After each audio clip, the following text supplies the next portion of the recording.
కొంతమంది అంటారు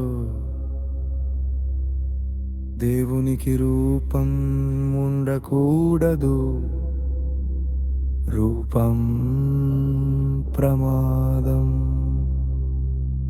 కానీ నిజంగా చూసుకుంటే ఈ జగత్తంతా రూపాలతో నిండిపోయి ఉంది కదా. గాలి కనిపించదు కానీ ఆకుల వాలల్పులో రూపం చూపిస్తుంది. నీటి ప్రవాహం శబ్దం కాదు, అదే ప్రవాహం ఒక అందమైన రూపం. సూర్యోదయం, చంద్రుని జ్యోతి, నక్షత్రాల కాంతి, దైవత్వం రూపం దాల్చిన క్షణాలే. అయితే రూపం ప్రమాదమైతే చచ్చి కూడా రూపమే, త్రాసు కూడా రూపమే. గుడి మసీదు పుస్తకం అక్షరం దేవుని గురించి చెప్పే ప్రతిదీ రూపమే.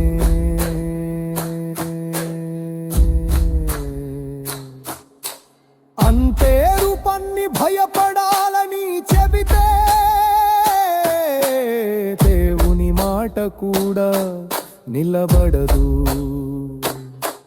ఆ మాటకు అక్షరాల రూపం కావాలి, ఆ అక్షరాలకు పేజీ పుస్తకం కావాలి, ఆ పుస్తకానికి ఓ స్థలం కావాలి.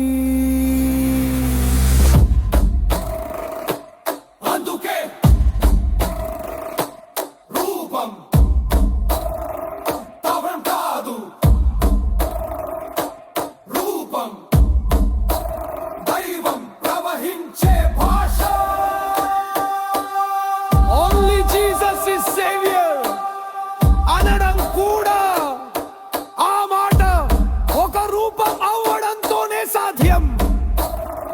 పౌల్ అనటం, మోసెస్ అనటం కూడా ఒక రూపమొచ్చి మనసులో నిలబడతాయి.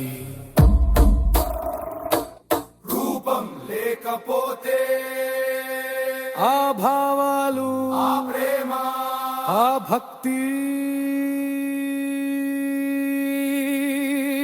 ఎక్కడ నిలుస్తాయి?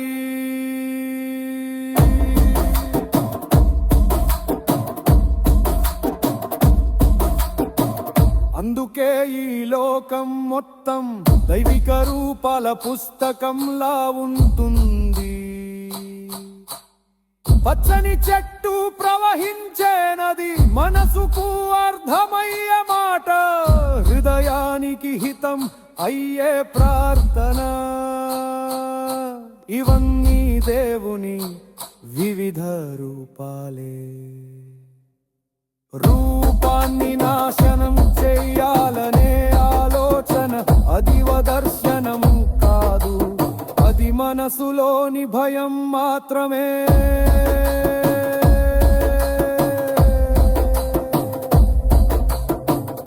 ఎందుకంటే దేవుడు రూపాన్ని దాచిపెట్టడు, దేవుడు రూపాల ద్వారానే కనిపిస్తాడు. ప్రకృతిలో, ప్రేతులో, వెలుగులో మనసును